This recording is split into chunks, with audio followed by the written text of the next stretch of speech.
Wa qala lahum yaqulu kitabullah. Oh, Baik, sebentar. Itu apa tuh baca?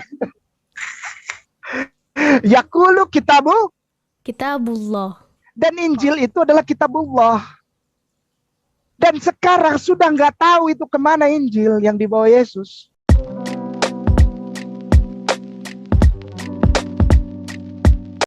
Assalamualaikum, selamat datang kembali di channel ini. Kali ini saya akan membahas kembali soal Kainama, guys. Yang mana dia kali ini nggak tanggung-tanggung, guys. Anak kecil pun dibohongin sama dia. Ya biasa dia bohongin orang-orang gede. Ini anak kecil yang polos-polos bohongin. Dan dia sepertinya terpesona juga si bocil ini. Nah, kita langsung aja nonton videonya, guys. Matius 21 ayat 13. Ya, silakan. Ustazah, syukran. Wa qala Syukran ya lahum Ustaz Dani. Ya, silakan Ustazah. wa qala lahum yaqulu kitabullah. Baik, Oh, sebentar.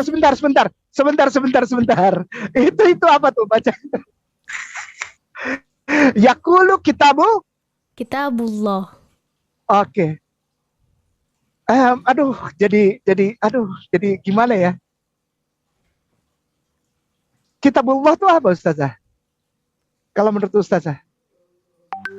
Kitab Allah, Iya, apa yang sekarang kita imani ini namanya? Al-Quran. Oh, berarti Yesus membawa Al-Quran bukan Injil. Dia bawa Injil. Dan Injil itu adalah kitabullah. Dan sekarang sudah nggak tahu itu kemana Injil yang dibawa Yesus. Nah, supaya orang tahu cara sholat yang diajarkan dia, lihat kitabullah yang sekarang ada. Ngerti nggak Ustazah? Ya, lihat Al-Quran. Ya, begitulah kira-kira konsep dari Kaimana, yang mana dia bohongin si bocil ini. Dan bocil ini senyum. Dia sangat terpesona dengan penjelasan dari Kainama. Dia mengatakan bahwa Yesus mengatakan di situ kitabullah. Kitabullah itu kitabnya Allah. Injil itu kitabnya Allah, tapi Injil udah hilang, nggak tahu kemana. Lah sekarang dia baca Matius, di mana di situ sebenarnya kitab Injil yang benar, dan dia katanya merujuk ke kitabullah Injil yang hilang. Sekarang kitab ini hilang, nggak ketemu di mana. Lah terus Kainama bagaimana ceritanya bisa konfirmasi bahwa kitabullah yang dibicarakan adalah kitab yang hilang itu. Dia aja nggak pernah lihat barangnya. Dan saya yakin 1000.000.000% itu hanyalah kitab halu miliknya Kainamus. Jadi dia menghalusinasi kalau ada Injil yang hilang, dan itu yang dirujuk oleh Yesus yang bernama kitabullah. Tapi karena hilang, maka Yesus itu ngajarin sholat, dan itu ada di kitabullah yang saat ini ada. Logika berpikirnya ngawur, ngaco, tapi dipercaya sama si bocil ini. Ya karena kenapa ya? Karena nggak ada pilihan lain. Mau tentang Kainama juga kurang ilmu.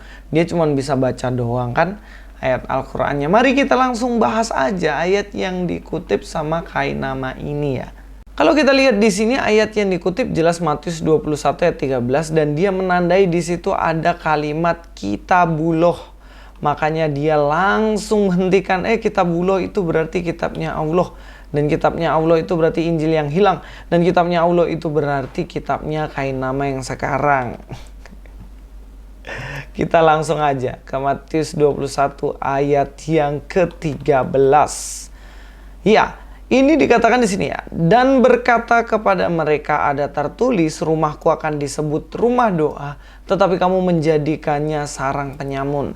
Dan berkata kepada mereka, ada tertulis. Nah, kata ada tertulis inilah yang mana ada kata kitabullah. Kalau dalam bahasa Ibraninya sendiri ya dikatakan di situ wayomer alechem hen katub kibeyiti betebilah yikra wa atem ashitem otolimarat parishim. Jadi kata katub di sini ya, katub atau kitab itu ya. Yang tadi dibilang kitabullah itu sebenarnya ini menunjuk kepada ada tertulis dalam kitab. Makanya di dalam bahasa Yunaninya juga itu kan memakai kayak gini ya, baca ya. Kai lege autois gegraftai, yang artinya ini, kai lege ada dikatakan, ada disampaikan dan tertulis di dalam gegraftai atau grafa. Grafa ini kitab, tulisan gitu.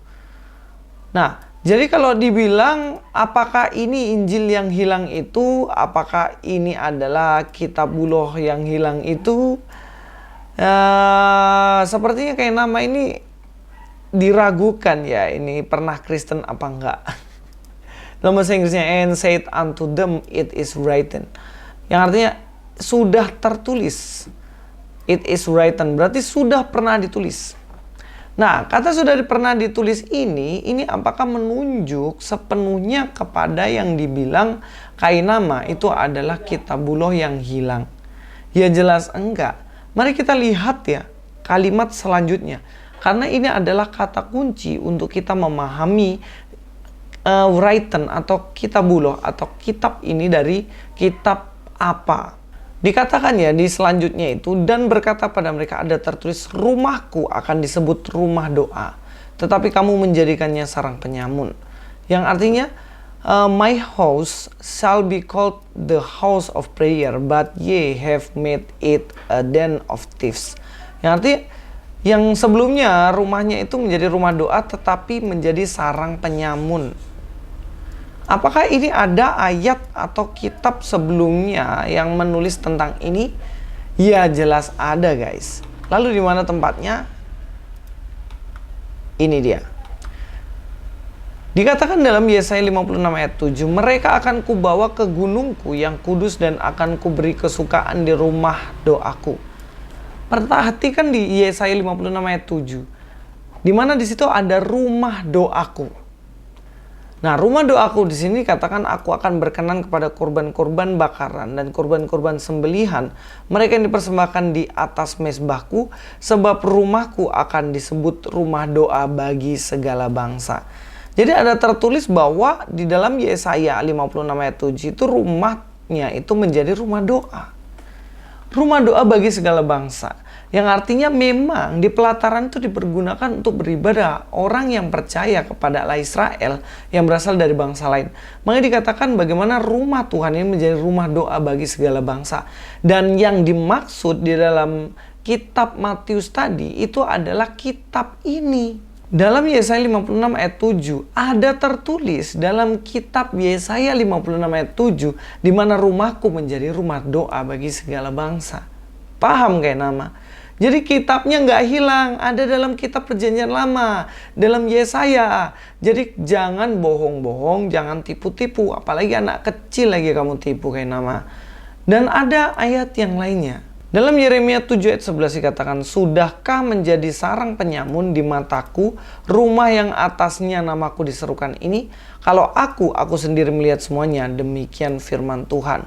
Dalam Yeremia 7 ayat 11 dikatakan bagaimana apakah sudah jadi sarang penyamun rumahku? Karena ini menubuatkan tentang kejadian yang dialami Yesus ketika dia melihat sendiri bagaimana rumah Tuhan, rumah doa bagi segala bangsa itu akhirnya menjadi sarang penyamun. Itulah kenapa di dalam kitab Matius dikatakan ada tertulis di mana rumahku menjadi sarang penyamun pada akhirnya. Padahal rumah itu adalah rumah doa. Jadi jangan cocokmologi. Jangan mengatakan bahwa di situ kitabullah, kemudian oh ini kitabnya Allah, ini kitab yang menunjuk pada kitabnya agama Islam. Nggak gitu prosesnya bos. Yang mana di sini kitab itu, kitabullah dalam bahasa Arabnya dikatakan di sini yang tertulis. Bagaimana itu sudah tertulis dalam perjanjian lama, dalam kitab Yesaya dan Yeremia. Jadi jangan ngasal pakai nama, tolong kalau ngajar Mbok Yo yang jujur. Tapi saya feeling sih memang dia nggak ngerti ya. Biasanya kalau orang nggak ngerti apa-apa itu ngomong lancar gitu ya. Begitu pengetahuannya nambah dan mulai mengerti, dia akan malu.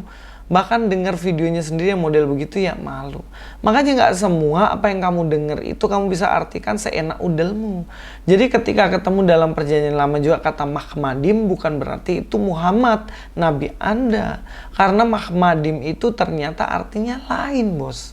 Mudah-mudahan dari informasi ini, apa yang kita pelajari hari ini, itu bermanfaat buat kita semuanya. Jangan mudah ditipu, mari belajar baik-baik Alkitab. Dan percayalah bahwa Injil yang kamu pegang saat ini, itulah Injil yang asli. Nggak ada sama sekali Injil halu milik Kainama. Sampai ketemu di video selanjutnya, Luis Prasetyo di sini. God be with you all.